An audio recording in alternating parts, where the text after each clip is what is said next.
Welcome back to Stooge Stream. This is the WCPW recap, and we're talking Loaded Episode 10. I'm your host, the Knockout Fiona, and with me as always, the Gabriel Kid to my Prince Ameen, the Stooge. I don't know how I feel about that. Like, you're saying I'm your man, so okay. Yes. Yeah. Fickle. All right. So we've got a great episode of Loaded to talk about. Not only is it Alberto del Patron, formerly Alberto del Rio's debut in WCPW, but we've got a whole lot of other shenanigans and stuff to cover. I'm handing it back to you. All right, let's get into what was the Martin Kirby episode of Loaded. Oh, so it's all Kirby-oki and curb crawlers. Yeah. But we'll get to that. Yeah. We'll get to that. Open it up. All right. So it opened with a cut back to earlier in the week. Backstage, we heard a whole lot of beatings up and rumblings, and it turns out that Rampage was getting jumped by the BX cronies. Under the command of Adam Blompied. Yep. And then Adam Blompied sitting over Rampage's broken body, slowly and methodically loading some batteries into a sock. Bit old school. That was so hardcore. Yeah. That was literally the moment when you're like, I get it now. Adam Blompied is an asshole. Just in case you weren't sure to this point. So he's doing his evil villain speech while he's... It didn't have to be this way, Rampage. I didn't want it to be like this.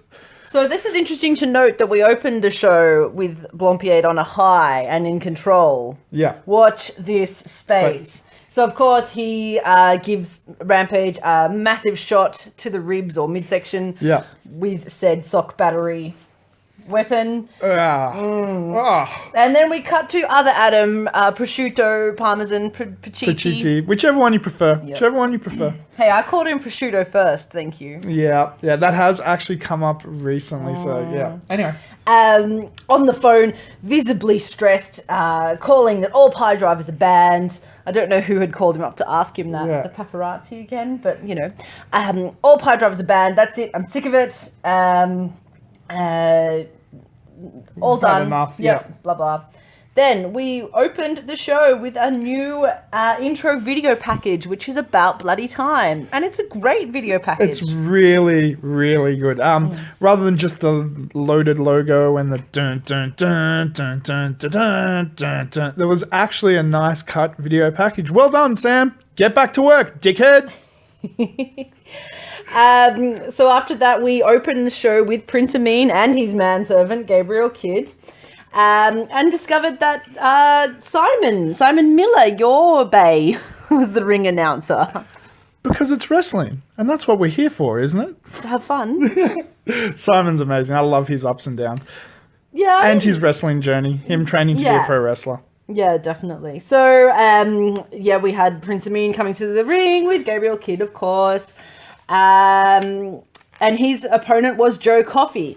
In between that, they just sort of casually dropped in that Joe Coffey is actually going to face a Japanese hardstyle wrestler, Minoru Suzuki, at Refuse to Lose. Yeah, Minoru Suzuki, who is a big name in the Japanese circuit. Yeah, definitely. Very, very well known. Hardstyle Japanese wrestler, not a young guy. I don't think he's, if I remember correctly, because it's been a while since I've read or seen anything about him. He's not in his early 20s. He's one of those guys that's been around the circuit for a few years now. Very, very well known in the industry, and looking forward to seeing him wrestle. I can tell you, I haven't personally ever seen him wrestle, but I've heard about him. He's very, very brutal, apparently. All right, I'm just consulting Dr. Google as we speak. Apparently, he brutal catch wrestler. Yeah. What's catch wrestling? That's your chain wrestling grabs, throws. So this should be very interesting. I'm looking forward to that. The card of Refuse to Lose is getting stronger and stronger. Yeah. But back to the ring action. So, Joe Coffey, Prince Ameen opened with, Prince Ameen charging at Coffey. But of course, Coffey is too strong and... He's the Iron Man. The Iron Man. Not too many shenanigans with Gabriel Kidd.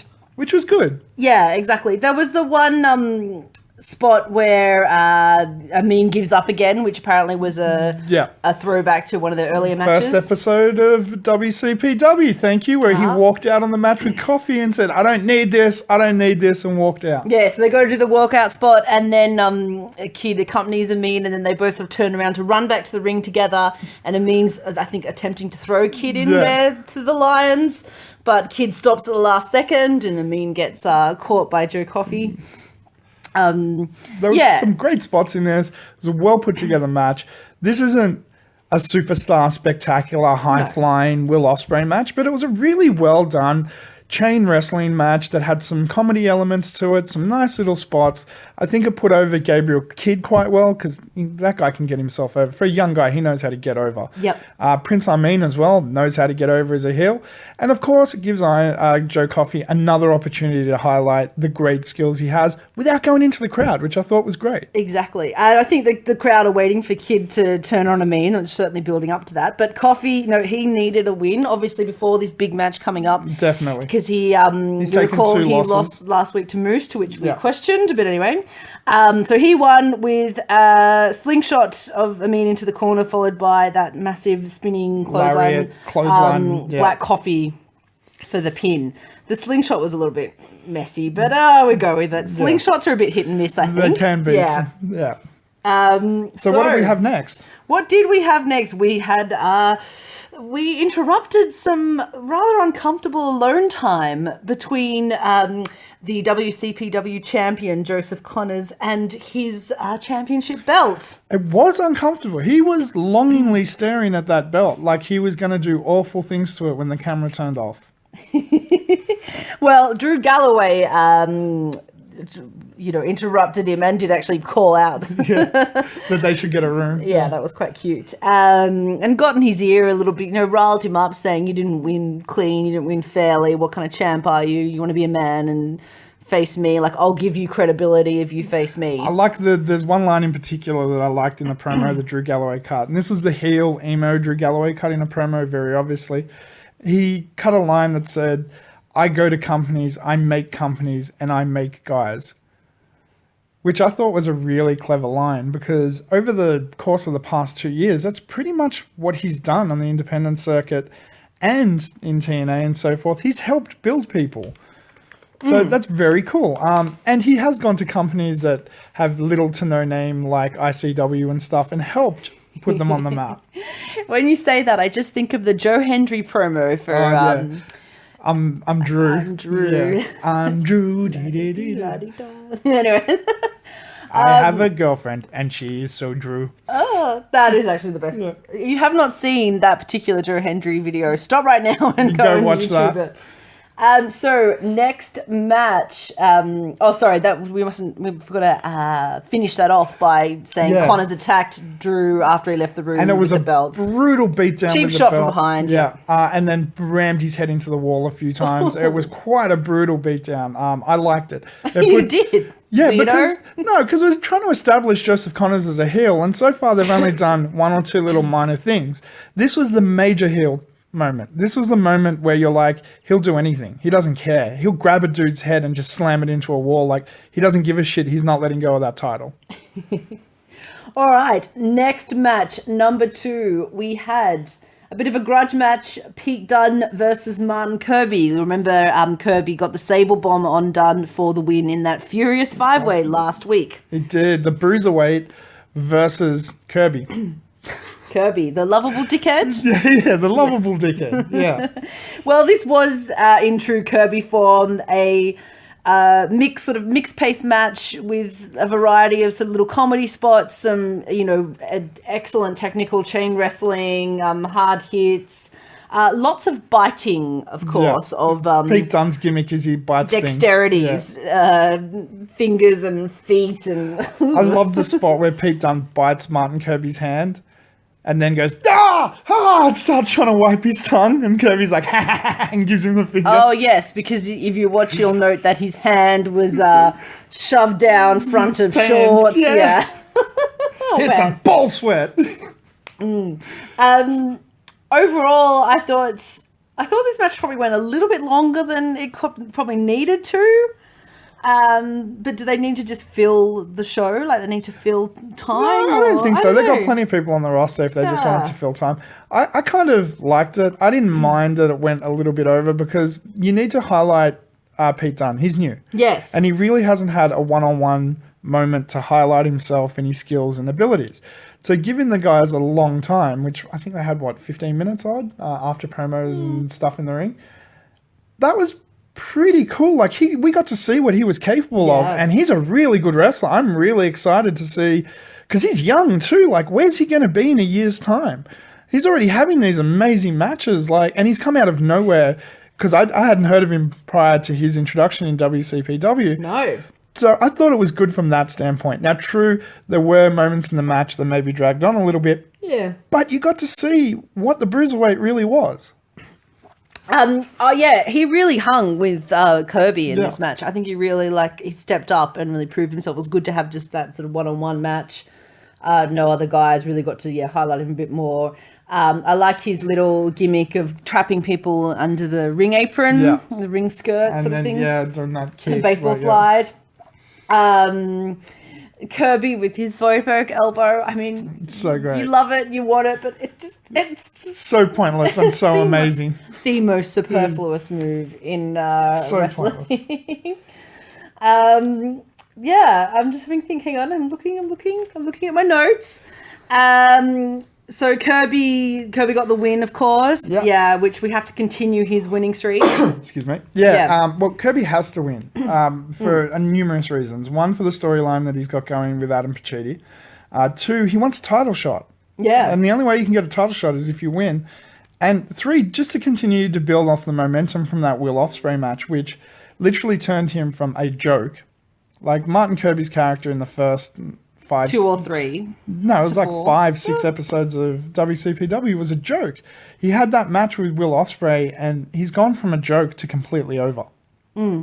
So you've got to continue that momentum. Let him win a few matches, let the crowd get behind him, and let him be a face. And that's what's happening. He's gone from the dickhead heel to the dickhead face, and I like it. Yes, well, after Kirby got the win, which was due to a low blow first from Dunne on Kirby, and then Kirby matched low blows, rolled him up, schoolboy roll up. Yeah. 1, 2, 3. Well, then it became the true Martin Kirby show, didn't it? It was brilliant. So he called out Adam Pacitti, said, I want my title shot. Pacitti didn't come out. He's like, oh, well, if that's the way you want to do it, it's karaoke time. And started literally doing karaoke to Billy Joel and Madonna. Summer of 69, thank you. Yeah, no, so it was the People's Protest. One man people. And everyone loved it. Everyone was singing along with him. Everyone was cheering him. It was amazing. Kirby is so over. Yes, and that is the point which he called the crowd curb crawlers. And I thought, well, why is he insulting the crowd? I looked it up. Now, curb crawling is a particular British term for one who drives slowly in one's car looking for certain ladies who might charge you for certain services. So I don't know what to make of that. Hey, if Kirby wants to call me a curb crawler, I'm a curb crawler too. Curb crawler with a K. Yeah. So we cut back, we cut away from Kirby to Jack the Jobber running down the street. Primate is still chasing him a week later. It's awesome. That was the greatest 3-second spot of all times. Him just running, then you just see, Primate after him. It was great. Oh, Jack. Then we go to the ring door, and Prospect is still banned from the building. James R. Kennedy. Drake's back in a suit. He looks good. Well, it was a bit random. James R. Kennedy was in the building, and he really didn't seem that apologetic to his staple. It was like, oh, sorry, guys. Yeah, you're still banned. It looked a little bit shenanigans to me. Kennedy's got something up his sleeve. Yeah. Wheeling and dealing. El Perspectiva might get a new member. Oh, yes. Yeah, we'll get to that. I hope so. We shall definitely get to that. So. Maybe 2. Back to the ring. Kirby's still singing. It's brilliant. Comes back to him singing Madonna. It's amazing. And so then we go to none other than Joe Hendry. Local hero! Cutting a promo on his upcoming match facing Kurt Angle at Refuse to Lose. Can't wait for that match. I can't wait for that match! Because you know he's going to do a video. You know he's going to do an Angle video. Oh, jeez. That's... What do you do, though? Oh, he'll have to put Angle over in it, and it'll just be about the two of them having a match. But he's going to do an Angle video! He should do Rocky or something. Yeah. Yeah. So, that was a serious Joe Hendry promo. You know, he's got to build himself up. And, of course, we can't wait for that. So back to the ring, and guess what? Kirby's still going, and he finally gets cut off from Pacitti. Mics get cut off, and Pacitti comes down. And he said, just give up. Give up. Like, what are you doing? I hate you so much. I hate you, you so are not much. on the card. You got to get the nasally. Yeah. At Refuse to Lose. Yeah. So in that case, Kirby goes, well, that's the way it's going to be. He pulls out some very formidable industrial-looking handcuffs. That are nice and pink and fluffy. Or red and fluffy, yes. With the keys still hanging off them. Which he clearly bought at the sex shop next door. Handcuffs himself to the rope and said, well, that's it. I'm like, again, this protest is upping the ante. I'm not going anywhere. At which point Pacitti sort of says, oh, well, on with the show. And it is match number 3 between El Ligero and Travis Banks. Which, you know, with Kirby handcuffed at the ringside, Travis Banks and El Ligero, they're clearly all friends. They get along well. They're going to have some fun. They're going to have some fun this Yes, match. they might get along well behind the scenes. Yeah. However, storyline, Ligero and Banks are not fans of Kirby at all. I love the bit where Ligero comes up and he's standing on top of the, Kirby's talking the whole time, which is brilliant. But when Ligero comes in for his entrance and stands up and puts his arm up when he's standing on top of the ring ropes, and Kirby just picks up the microphone and goes, I hate you. And Ligero just looks at him like, what? He goes, I hate you. I really do, I hate you. And inevitably, Kirby interfered here and there throughout the match. He tripped up both guys. Commentated the whole match. No, it started off a little bit overkill. There was a little bit too much the Kirby show. He started chatting boring, to which the crowd, of course, followed. He started chatting up ladies in the crowd. That was awesome. But luckily, as the match went on, he actually calmed down a little bit, and we got to see a decent bout between Banks and Ligero. We did, and it was actually a really good match. I think these two work really well together. I'd like to see them work together again, maybe in another couple of weeks without Kirby interfering, just so they can put on even more of a show. But look, we're building up to Refuse to Lose. So. We're building up to a pay-per-view. But again, in saying that, I thought Kirby worked quite well with the two of them. They had all three of them had some great spots together. So like when Kirby's holding El Ligero and Travis Banks goes to chop him and El Ligero moves and chops Kirby. Normally he would have chopped the ring post, but he chopped Kirby instead and stuff. They worked little spots in to make it work. Yeah, it grew on me. I was a little bit like, oh really? Are we going to do this the whole match? But then Kirby sprayed water in Ligero's face. Yeah. Yep. Which enabled Banks to get the win, which was quite surprising, but he did need a win, I think. Yeah. And then I love the bit after that where El Ligero's like, why? Like obviously in Spanish, of course. in body sign language. Yeah, like why? He goes, I don't care. I didn't mean to, but I hate you anyway. So what does it matter? Yeah, no, Banks got the win with that massive, he's like spinning torture rack. Yeah, it's, huge. Slam. It's like a spinning not pile driver, spinning torture rack powerbomb. Yeah, powerbomb, yeah. No, so that was good to see Banks get the win and get him over as a formidable New Zealand strong style, Kiwi buzzsaw. I like that. I really like his character. Like, we've got that friendly rivalry between Australia and New Zealand and, that putting that all aside, I like his character. I think he's developed it very well in a very short period of time. And he's doing a great job. Like, you can see he works partially Japanese style. Like, he hits hard and he moves fast. And it works really well with the WCPW crowd. It does. And, well, Kirby was successful in his endeavors because he broke Pacitti.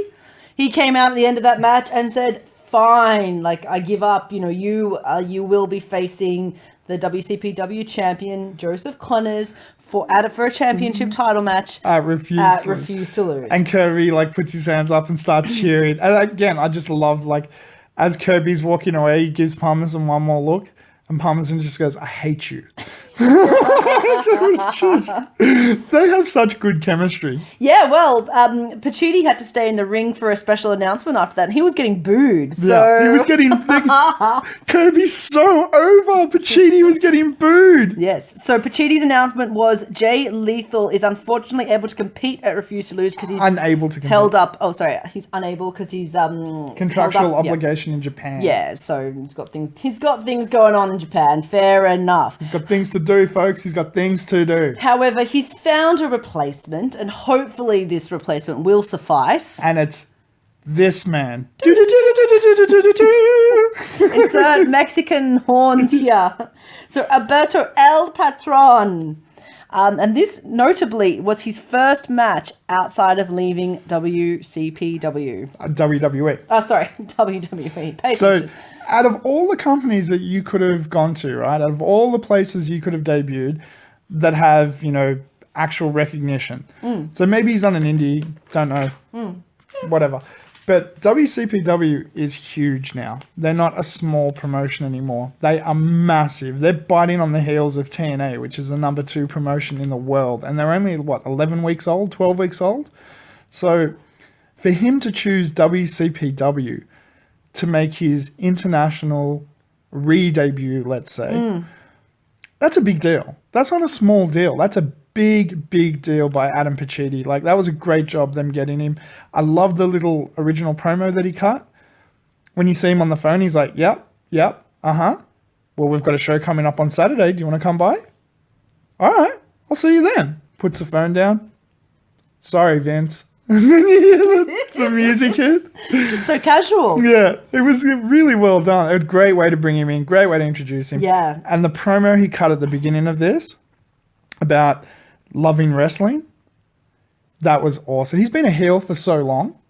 Like, I haven't even seen the WWE product for 2 years, and I know he's been a heel. He was a heel before he left. He was a heel when he came back eventually. I want to see him as a face because he's a character that I can get behind, having partially Spanish heritage myself. Like, and he's such a nice, like, he looks like he likes what he does. And now that passion's back. That promo that he cut at the beginning, you saw the crowd just automatically behind him. It was awesome. Well, he dropped some pipe bombs, might I say. That, yeah. I love his accent. Oh my gosh, I could listen to him talk all day. Yeah. You know, he spoke what really felt like from the heart. He's missed the love and passion for wrestling for a while now. You know, he misses the live energy of the crowd and people who want to see wrestling, because he is a wrestler, not a sports entertainer. Yeah. Oh, I lost my shit at that. The way he delivered it as well, where he's like, I've been going around telling everybody, I'm not a sports entertainer. I'm a motherfucking wrestler. I need that as a gift. Can I have that as my ringtone? That was amazing. That was amazing. So, of course, the crowd was totally fired up, but then he was interrupted by none other than Adam Blompier again and Big Damo. Yeah. Yes, to which El Patron happily called him, you fat bastard. No, the crowd started chanting, you fat bastard, and he pretended he didn't understand. He's like, sorry. Yeah. Maybe it's the language barrier. I don't quite understand. Let me come and you can tell me. And puts the mic in front of one of the crowd and he goes, you fat bastard. He's like, I know now. Yeah, he is a fat bastard. And then just keeps going. Like, he's so cute. He was cute. playing it up and shit. It was great. Look, legitimately, if he didn't understand them, that Newcastle accent is pretty unique. He understood. He was playing up to the crowd. It was great. He knows how to play up to the crowd. Like, I think like he was hampered by being in WWE and the fact that he really couldn't be himself. He had to be the character that they gave him to be, which is fine. Like, that's what you do. But he's just being himself now, and he knows how to play to a crowd. Like, he knows how to talk. He knows how to work people up into a frenzy. Like, he got the crowd in a frenzy. All right. Well, this is where it all got a little bit complicated, actually, this final match. So Pacitti came back and said, all right, so he added a whole nother level of what am I trying to say? Like stipulation. Yeah, like everything on the line for this match. So because he wants Big Damo to have the title shot or refuse to lose. So to get that title shot from El Patron, he said, Big Damo puts his career on the line, we get your title shot. So if El Patron wins, Big Damo's gone from WCPW. If Big Damo wins, he gets a title shot or refuse to lose. Yeah, and so that was Adam Blompied, you mean, putting up his man, to which Damo looked at him. Like, what are you doing? Yeah, exactly. So this is a new title that WCPW created, the Internet title. Yeah. Yeah, excellent. No, they definitely need another title. So this is going to be the US Intercontinental title. Yeah, exactly.